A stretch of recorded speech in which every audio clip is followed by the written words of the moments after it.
আমি মাননীয় প্রধানমন্ত্রীকে অনুরোধ করেছি এবং উনি আমার কথা শুনেছেন। উনি বলছেন বিষয়টা দেখবেন। বাংলাদেশের যতগুলি হাফেজ আছেন প্রত্যেকটা হাফেজকে একটা স্বীকৃতি দেওয়া। 435 জন মোট প্রতিযোগী, এর মধ্যে 50 জন পুরস্কার পেয়েছে। এই 50 জনের মধ্যে 4 জনই বাংলাদেশের। ওয়ায়ুহাযযিরুকুমুল্লাহু নাফসাহ ওয়াল্লাহু রাউফুম বিল ইবাদ।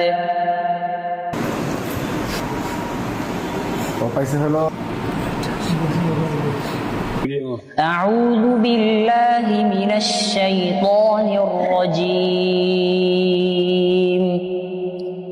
بسم الله الرحمن الرحيم. يوم تجد كل نفس ما عملت من خير محضرا وما عملت من سوء تود لو أن بينها وبينه أمدا بعيدا ويحذركم الله نفسه والله رؤوف بالعباد.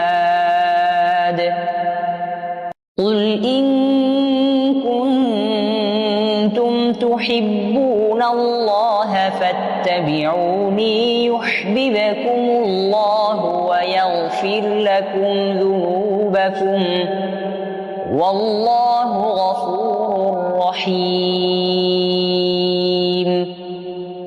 قل أطيعوا الله والرسول فإن تولوا فإن الله لا يحب الكافرين. إن الله اصطفى آدم ونوحا وآل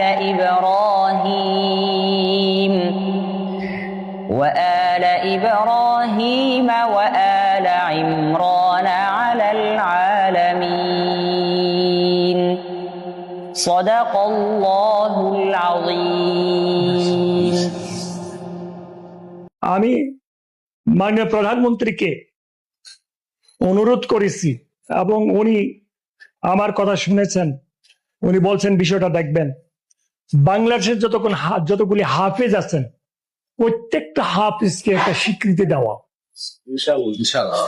আমার বিশ্বাস মাননীয় প্রধানমন্ত্রী উনি কিন্তু এত সুন্দর স্যার, মানে এটা ওর সনদটা আর কি 30 পারা, এই যে তার সনদটা দিছে এটা, এই যে